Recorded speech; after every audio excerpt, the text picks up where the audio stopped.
Hello everyone, it is Apex Predator here, and thank you so much for clicking into this video. So, um, so now the Demon Slayer What If is finally finished.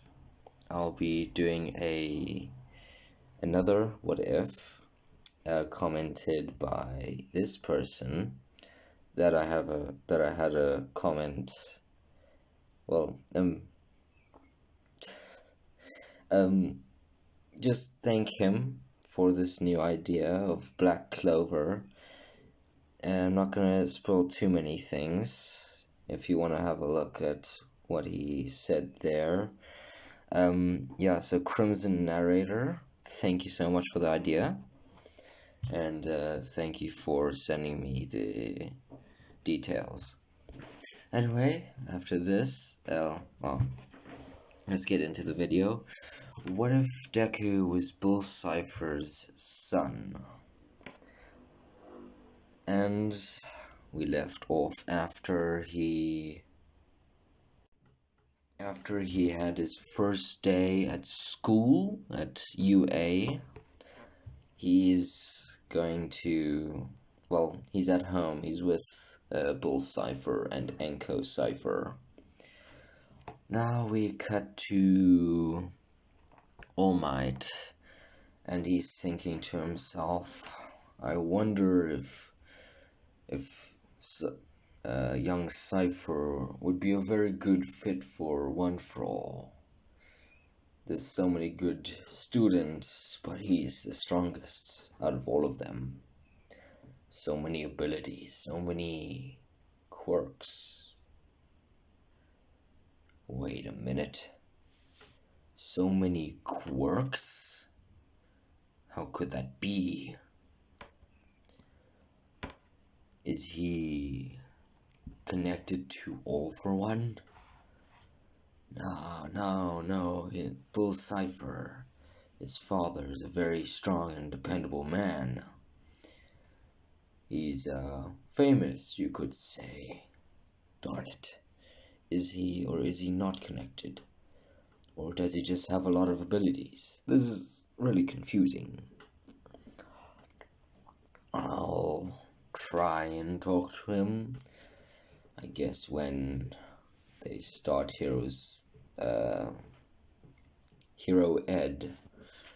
Hero Education from me. So, once he finishes his monologue, we are going to go to Zuko, who is waking up.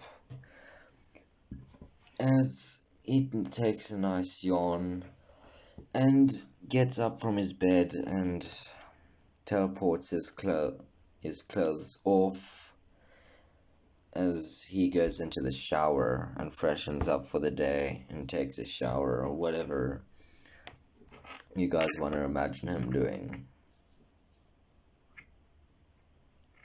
Not that. Okay, not that. No, naughty. Don't do that. Don't think about that stuff. Oh, but anyway, let's get on. So, once he gets out, he teleports his clothes back on, and yes, he does use his teleportation a lot. Mostly because he wants to make sure he can keep control over his power, so he uses it a lot.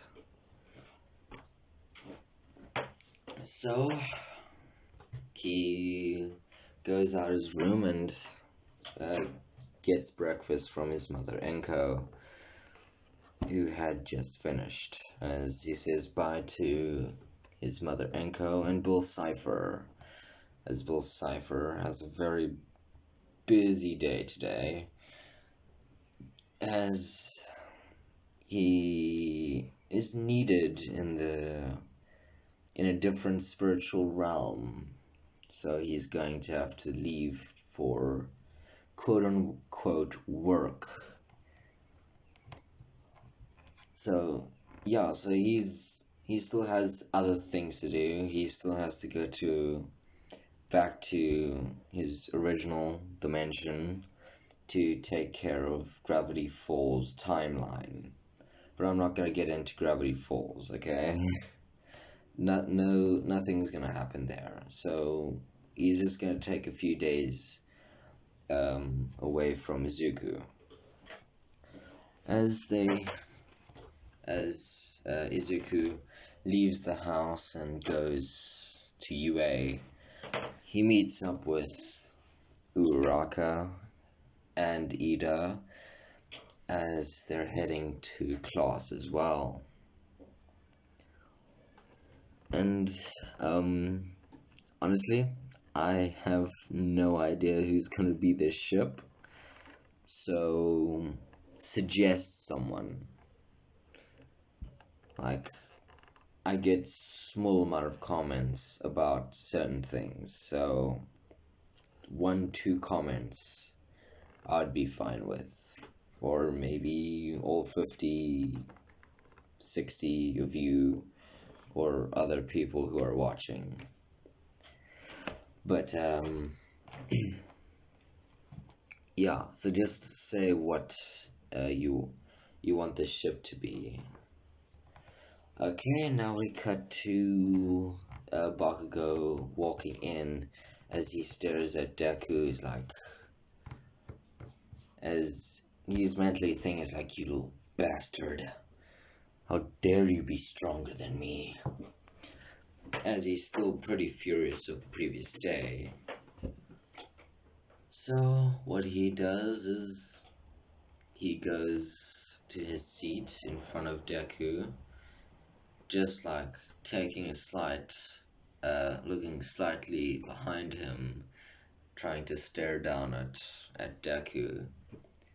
Maybe his little evil eyes towards Deku. And Deku's just like, he doesn't even notice it, as he's just talking to Ida. And then Mina comes up, is like, hey, by the way, how many abilities do you have? Because apparently I heard that you have the quirk Kinesis, which is really weird, and I don't know what the abilities are. Well, basically, pyrokinesis, cryokinesis, which is the control over ice and fire, pyro and cryo, yeah, cryo. I have telekinesis. I can teleport things and teleport myself, as well as telepathy, so I know what people are thinking at certain times if I'm using my quirk. And no, Bakugo, I'm not going to stand down, as Bakugo just tries to think, darn it. Never mind that. Were you using your quirk on him? Yes. And he thinks he's still superior to me, even though he got 3rd place behind Uraraka because of your infinity. Goodness. Yeah, your infinity just boosted you all the way to the top, didn't it? But anyway, yeah, I got 2nd, you got 3rd. He's pretty salty about it. I am not. It's like, then why are you acting up like this, dude? It's not like you. Shut up. Fine. So, oh, and I can also morph my body into different things. I mostly use it for the armor that I use, as he morphs his forearm and hand into his armor, like this. To be honest, I enhance it using cryokinesis, telekinesis, and the metal is bonded with my actual flesh, as he flicks his finger as it makes it ding, and it's also quite strong. Basically, I can create metal, and I can create a giant amount of pure metal that is extremely strong and heavy. I use telekinesis. Oh, yeah, before. I can control matter as well. I forgot about that one. I actually use that a lot. That's how I got this. That's how I morphed my body into this. I created the metal with matter manipulation or matter control and compressed it, and using telekinesis to fly it around myself, I train my telekinesis with very heavy metals. Then I turn the metal into a lighter metal and make it stronger and add it to my body. Normally I do this for training. And to be honest, I need to work a lot on cryo and pyrokinesis. So yeah, I guess I am pretty strong. Pretty strong, as Moa interjects. Like, I can make things out of the lipids of the fat lipids, whatever you want to call them, out of my body. But I need to know the chemical or the atom structure of whatever I'm making. And you can just create things and make them and change their components. It's just really hard to believe that someone so powerful is standing right in front of me. You're definitely in a league of your own. Don't sell yourself short. I'm pretty sure you have more knowledge above me above me. I just control the factors and defining features of the metal. I can only control the weight, the strength, the density, and stuff like that. The conductivity, the durability, and other things. Like I can make my metal. I can create a metal that is brittle, as he breaks a stick of brittle metal that he had created in like just 2 seconds, as he was explaining. And I was like, yeah, and that's basically my powers. As he touches the two broken apart pieces, as they change into the same type of metal, and as he puts that metal into his armor as the same type, as he demorphs his arm, and Aizawa comes in and is like, okay everyone, shut up, it took you 8 minutes to shut up.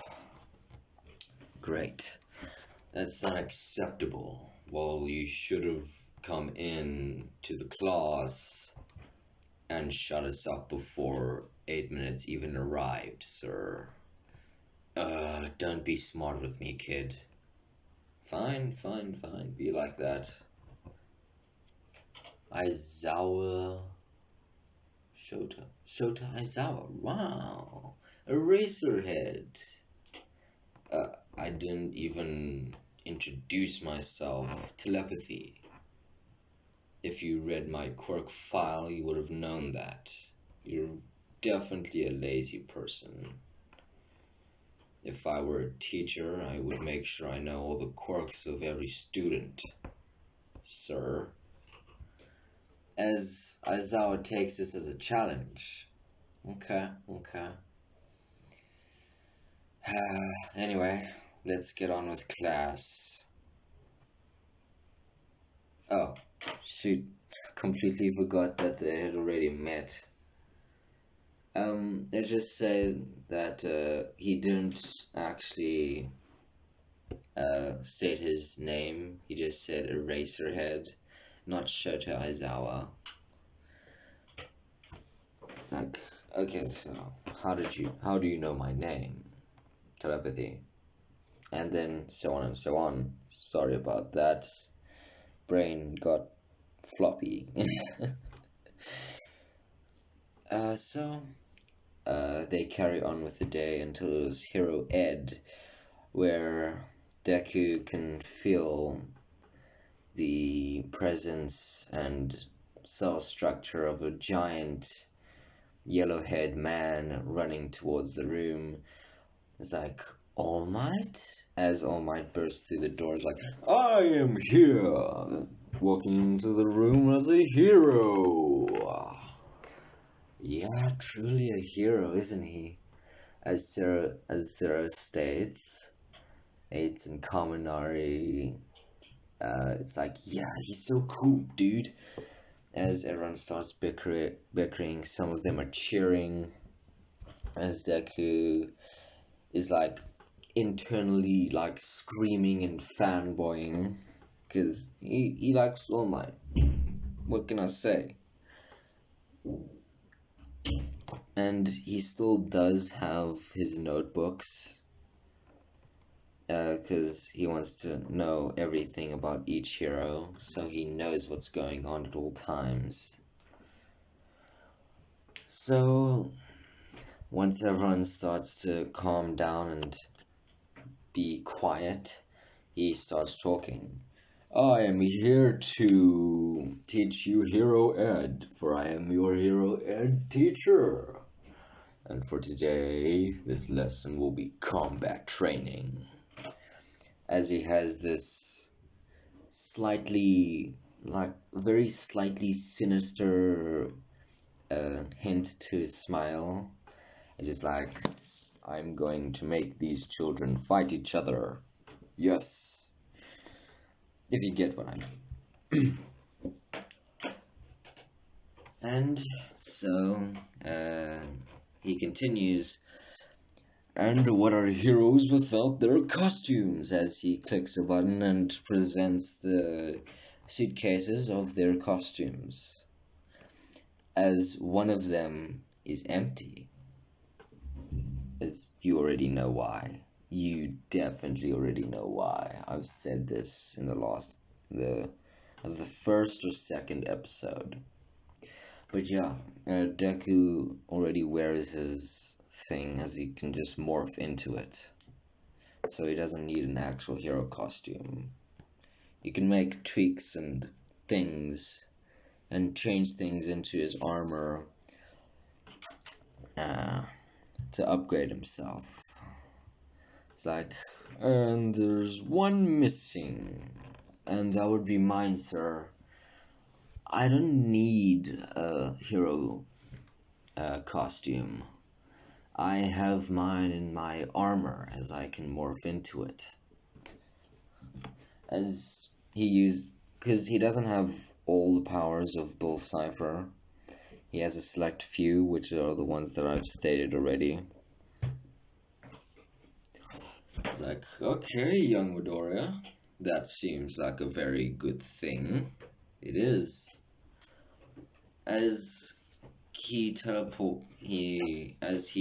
his entire body into his armor, he teleports his normal UA hero school uniform off.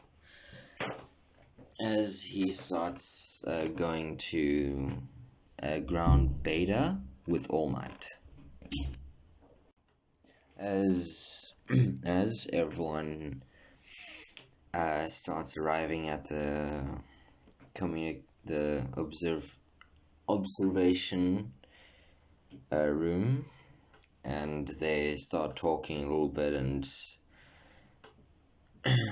as they head outside through the door, and they get to like the street of ground beta, outside of the place that they're going to go in, as they have the same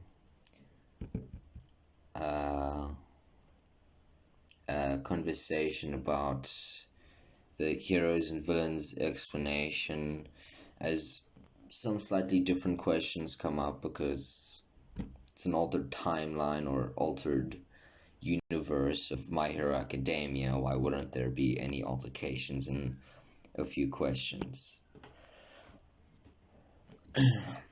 As at this time, it is not Bakugo and Ida with against Deku and Uraraka. Instead, it is Hagakure and Asui versus Momo and Deku. And just you can see if you really want to, you can think of your own battles of the other students.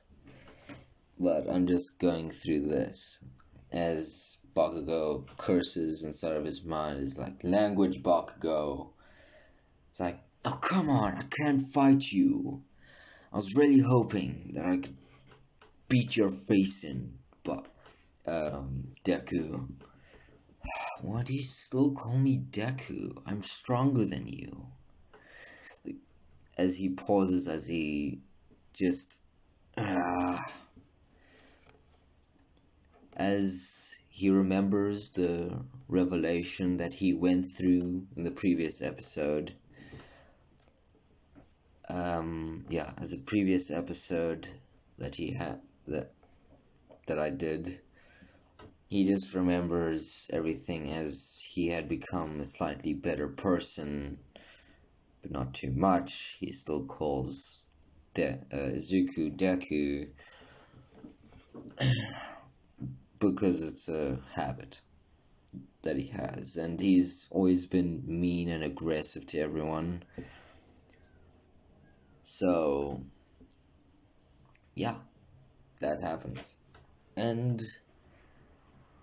he just goes, whatever. Okay, let's get on with this, boys, ladies and gentlemen. First, Asui and Hagakure, Team A, and Team E, Midoriya and Momo Yasu. No, not Midoriya. Izuku Cipher and Momo Yaoyorozu. It's like, oh, Momo. We can do this, okay? Hero team, and the hero team will be Izuku, Cipher, and Momo Yaoyorozu as the heroes. The villains, Asui and Hagakure.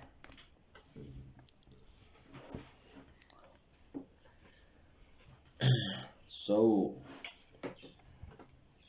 let us begin. Villains go set up as they set up the bomb with the 5 minutes that, 5-10 minutes that they had to fix everything up, so all of that.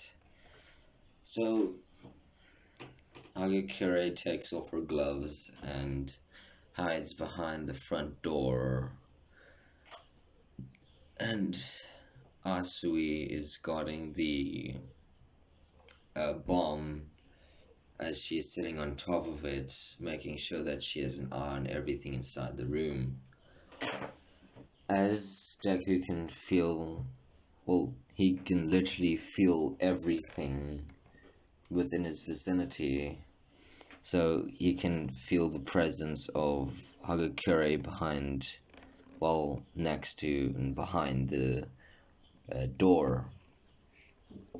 As he just uses matter manipulation and distorts and moves away the concrete slowly and as quietly as possible. As once he's all the way through, he grabs Hagakure by the back of the neck and he touches the rest of the wall, breaking it as quickly as possible as he rips Hagakure out of the building and throwing her to the other side of the street as she made a dent in railing that was on the other side, as he brings out some capture tape, as he jumps and ties her entire body, because he can't find her. He couldn't like quick think and see and find where her uh, wrists are, so he couldn't put her wrists together, so he just did it around the body, and she got disqualified immediately.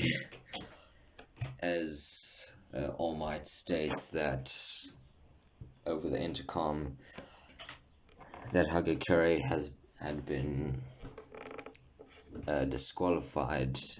Asui jumps to one of the corners and tries out a new technique that she was trying. And in this, she can camouflage.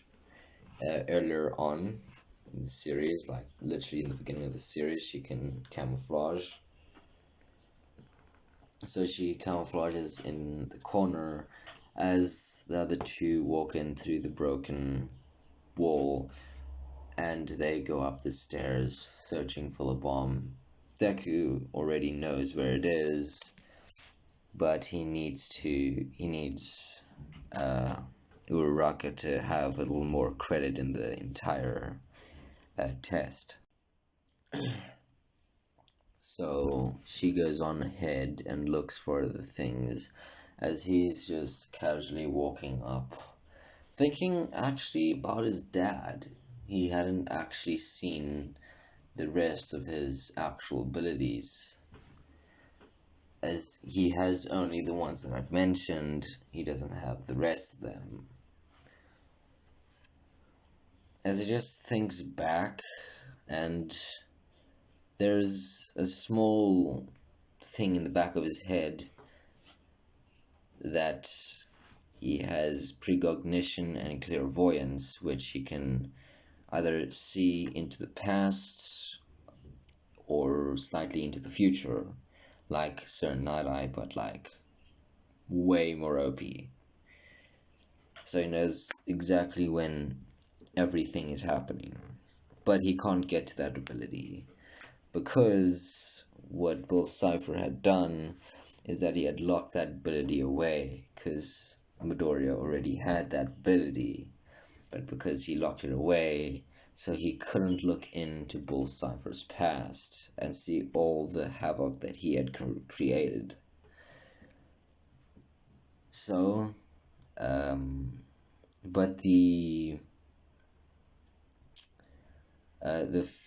seeing the future type thing, he can and will get a grasp on later in the what if. So that's what he does. As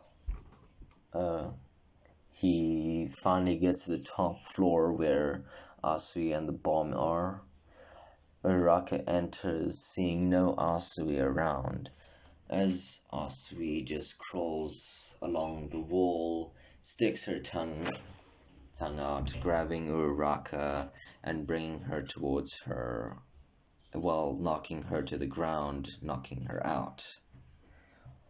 As Deku feels the presence of a knocked out Uraraka, he's like, oh, well, that's something. As he teleports to Uraraka, he's like, oh, well, you're just knocked out. As Asui is startled by the sudden appearance of Deku, she sticks her tongue out and tries to grab him, but he teleports out of her grasp, right above her where she can't see, and neck chops her as she falls onto the ground and lays on top of Uraraka. Like, not in a ooh la la way, more like a, oh, we just got our asses beat type thing. Like they're laying in a cross. And Deku just teleports to the bomb and touches it. And he pulls up a thumbs up towards the camera. He's like, I got it. As All Might says, hero team wins, and uh, Hagakure is, well, with the everyone in the observation room.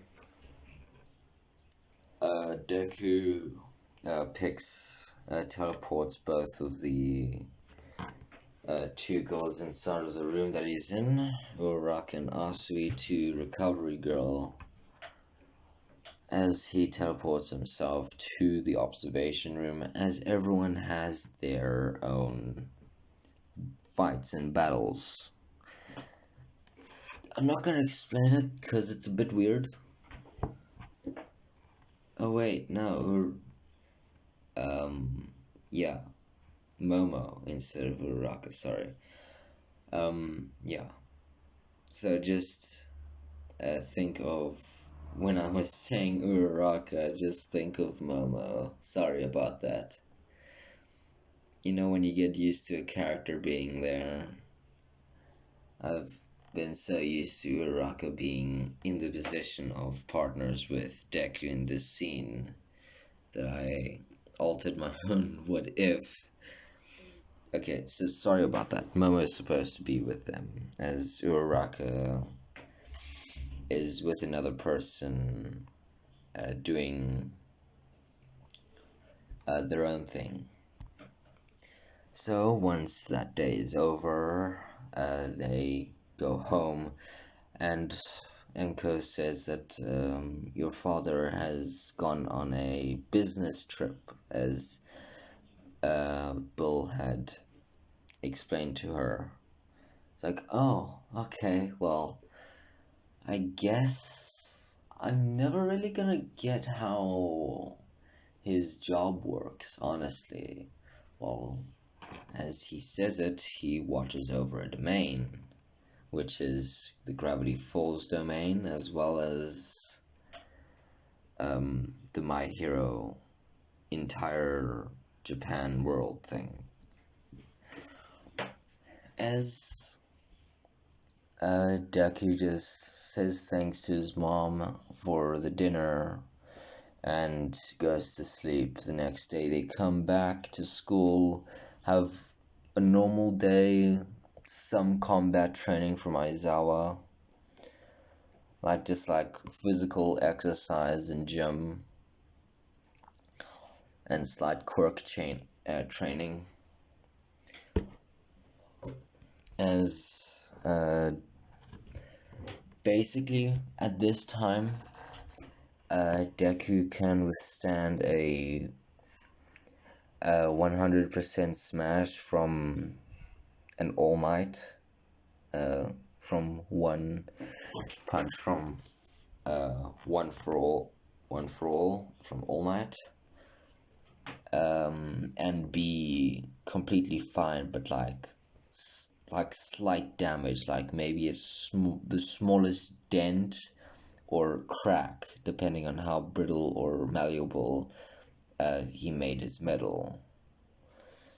So, the week goes by, and Tuesday of the second week of their school, Aizawa pulls up a board saying rescue training. As everyone's like, rescue training? As he explains where they're going to go to the USJ. As everyone gets excited because of the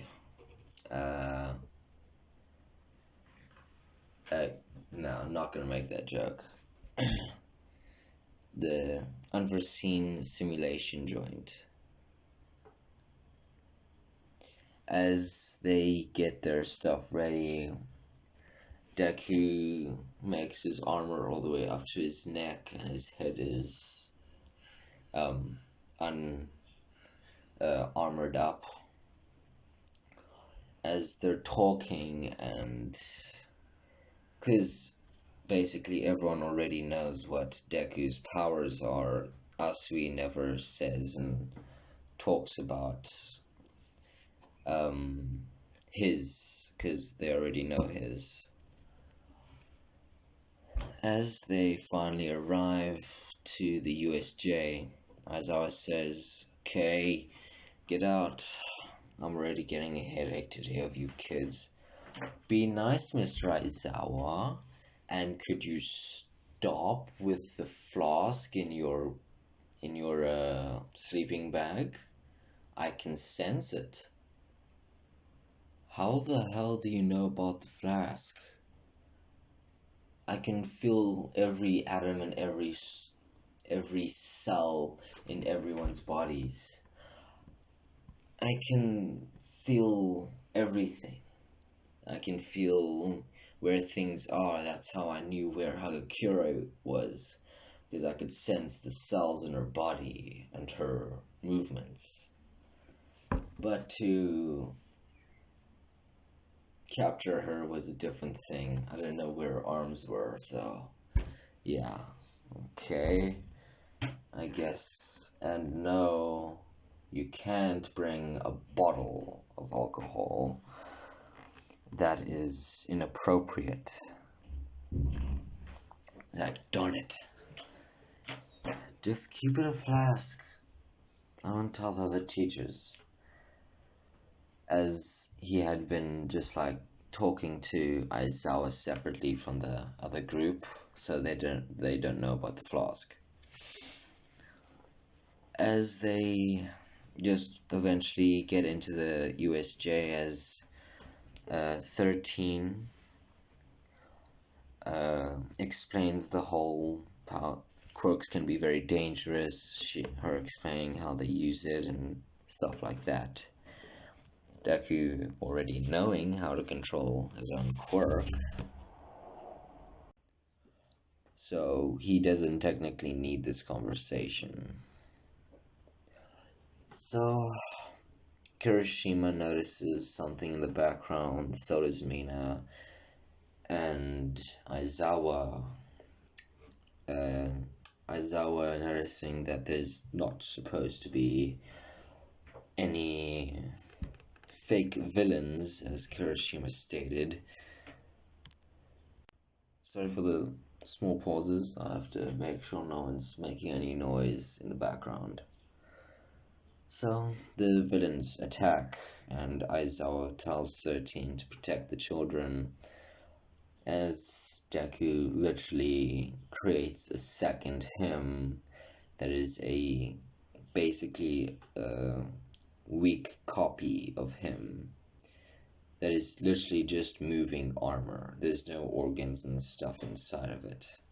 It just has a voice box to simulate his voice and movements. As Deku just sneaks away from the crowd and runs to the villains, and as he had camouflaged his medal, as he starts fighting off the villains in his camouflaged metal form. So this goes on for a while. Everyone is separated, same places, same thing, except for Midoriya because he's with Aizawa. Asui and Mineta are stuck on the ship, and they don't get off that until Deku tries something. So Deku eventually notices that he feels everything around him as he sees everyone's in pretty good situations where they can get out of, except for Asui and Mineta. As he's like, oh my gosh, one of the strongest people in our class, Asui, with literally the weakest person in our entire class, are stuck. Whatever, I'll just have to save them.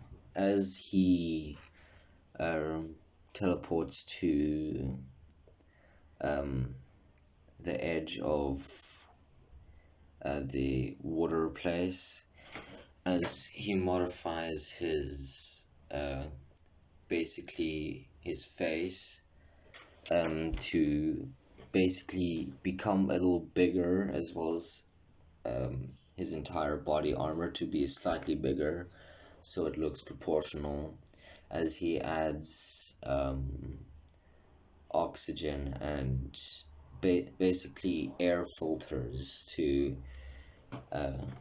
give basically a respirator, or whatever you want to call it, to give him air. It just generates oxygen, carbon dioxide, nitrogen, and other gases that are needed for the human body to work, if you don't know the science. So he just jumps in and dives into the water as he's all the way to the bottom underneath the ship, as he can spot all the different villains as he changes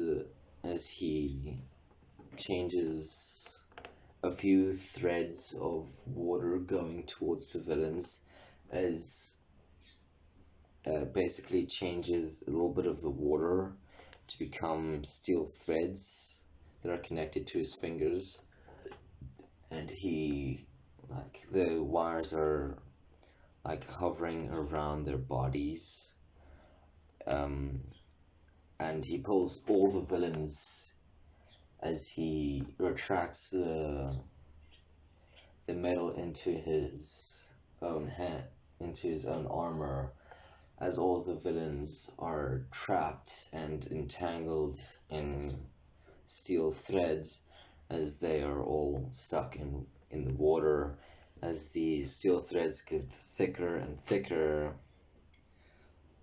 as the copy deku had vanished once everyone was teleported,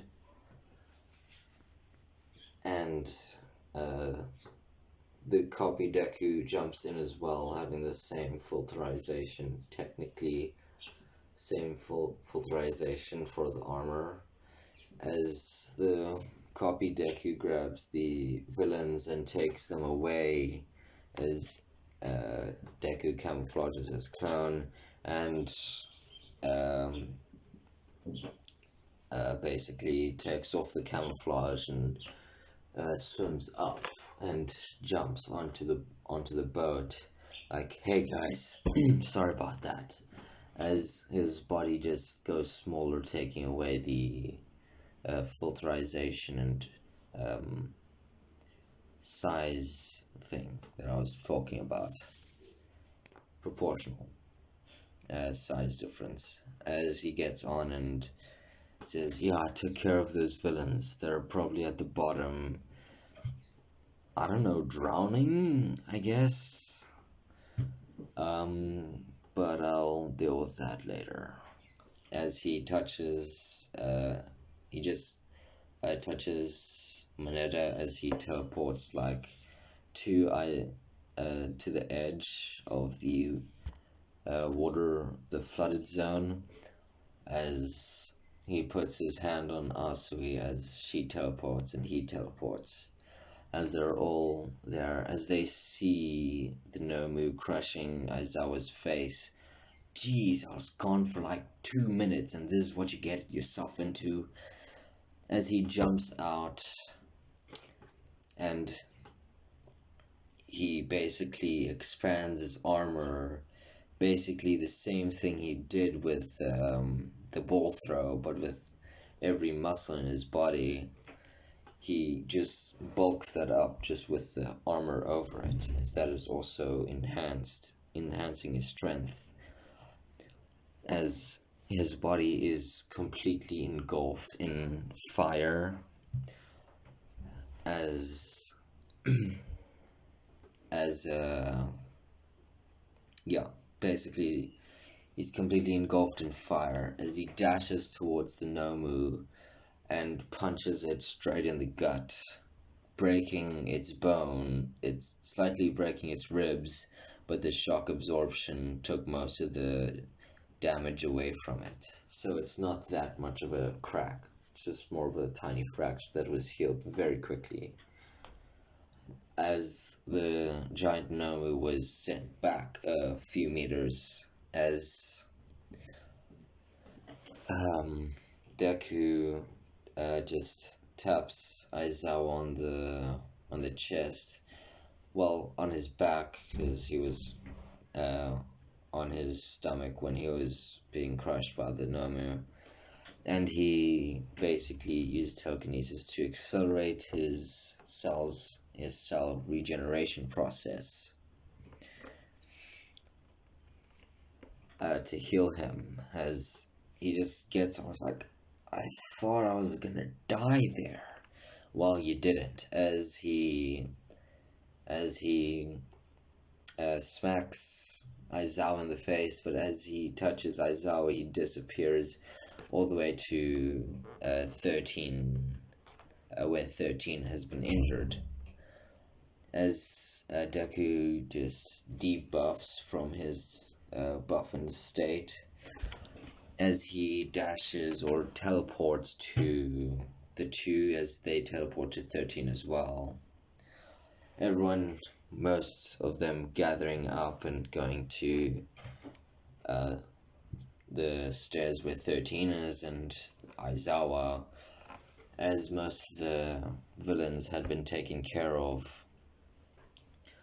Deku teleports to every section of the entire USJ, as he teleports all the villains into the center, as well as the ones underneath the lake or the flooded zone.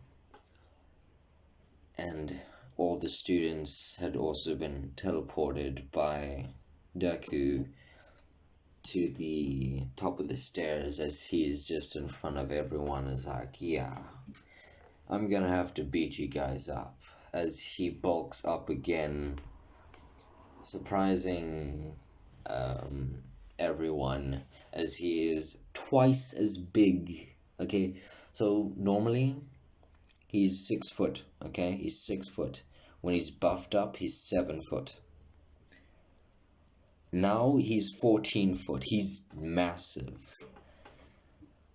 Well, basically what he did is that he made a layer of pure muscle around his body. Basically think of Attack on Titan, the Titan shifting ability. He basically does that, so he's in the nape. I'm just doing that, okay? He's in the nape. No, he's in the center of the stomach or chest area. That's where he is, controlling the just massive titan of muscle and armor.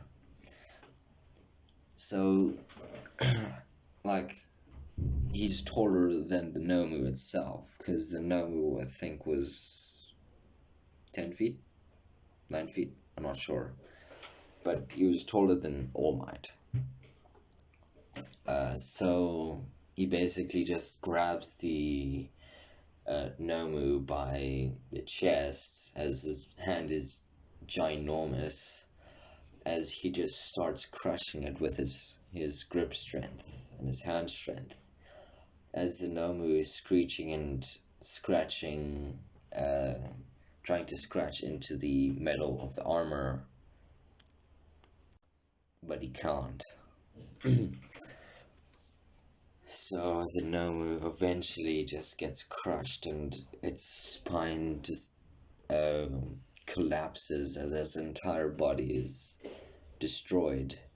As the thing is still technically alive, it's just not human, because he can sense that, apparently. Yeah, he can sense what things are. It's part of the so it's part of matter manipulation, the matter control, basically knowing what everything is and what everything is, where everything is. So that's part of matter manipulation and precognition and clairvoyance. So he can sense that it's still technically alive, so he lets it go, and just compresses every single muscle into like densified iron muscles that are like 3,000 times stronger uh, than his first bulked state. Literally, as he just as he is now 7 foot again, but with super densified muscles and armor. Sorry, things are happening outside. Sorry about that, I just had to do something real quick. But yeah, so he's 7 foot and just compressed all of the mass that he had as a 14-foot person.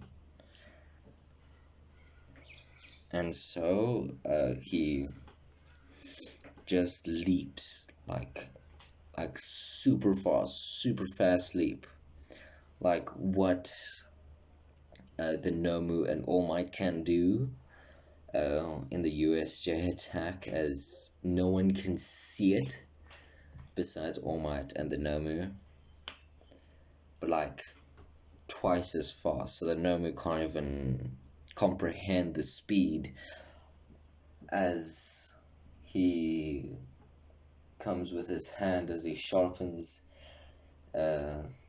basically doing a karate chop motion but horizontally, sharpening the armor around where he's gonna be hitting the Nomu as he chops the head and like the top part of the head off, killing it, basically destroying its brain, killing it.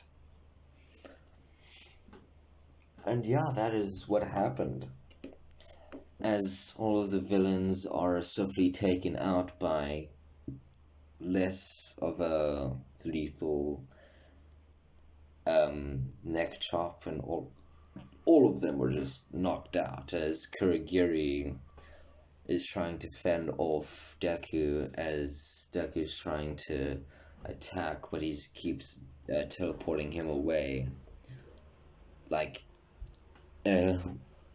basically where Kurogiri is teleporting him is the middle of the ocean, but he just teleports straight back to the USJ and carries on. Like that does over and over again until the rest of the heroes come and Shigaraki is trying to attack Deku, as he touches Deku as his armor starts to slightly decay, like the smallest cracks you can ever think of starts happening over like 10 seconds. It's like, you done? It's like, how are you not decaying? How are you not decaying? My quirk is decay. How are you? How is this possible? As he strengthens his grip, trying to force out his quirk even more. As what Deku does is he prepares to do another slicing chop, as Kurogiri teleports Deku once again away from everyone, as Deku teleports straight back, but next to all the heroes that had been called for backup from Ida, as Shigaraki and Kurogiri head back to the base. Shigaraki not being injured this time, just being slightly tormented by the haunting figure of a 14-foot person just crushing the Nomu with one hand. That is haunting his dreams. But he gets over that. And so the heroes come, they arrest all the villains, and they all get to go home after being questioned on what happened. As the reason why Deku camouflaged himself and made a copy was because Technically, by orders from Aizawa, he wasn't supposed to go down and use his quirk, so he just camouflaged himself and started fighting other people. That's basically the explanation I'll give you. But if you're like smart, you'd get that. If you're really smart, you can think of your own things that he could have considered. Jokes. But anyway, as Deku goes home to his father arriving home as well at the exact same times, like they're like on the street, like the sidewalk, and it's like, oh, hey dad, it's been a while. It's like, yeah, it's been a week. Well, let's catch up, why don't we? As they both head into the room, into the household, and greet Enko, as Enko's happy to see Bull, and Enko's also happy to see that Izuku is fine after getting a call from the police, and yeah, the call from the police that the USJ and Class 1A had been attacked. As they had a week off, Deku and Bill Cipher had been training for the entire week. So now Bill Cipher had eventually caught on to the little thing that he had in the back of his mind about Deku having about Deku having clairvoyance. He just had that in the back of his mind. So he specifically locked away the ability to look into the past and just gave him the future sight, just to make everything more clear. As Deku eventually got a little more control over clairvoyance, which is what I'm gonna call it, as I'm going to leave it here actually, because this is like 56, 57 minutes, whatever it looks like to you, of a video. So I'm gonna stop it here. This is the end of the video, and I hope, well, tomorrow I'm not gonna do, well, I probably am, because I'm just have to do something tomorrow. I have time in the afternoon to do it, so I'll make a video tomorrow, and hopefully, well, it's not gonna be Bill Cipher, it's gonna be the new one that we have here, thanks to Crimson Narrator. And still, thank you very much for your whole thing. So have a great day. Don't get COVID, because it's bad. If you do have COVID, I'm sorry. Stay healthy. Try to stay alive in this predicament of a diseased world. Yeah. But thank you everyone for your time, your support, and I'll see you in the next video. Thank you very much, and goodbye.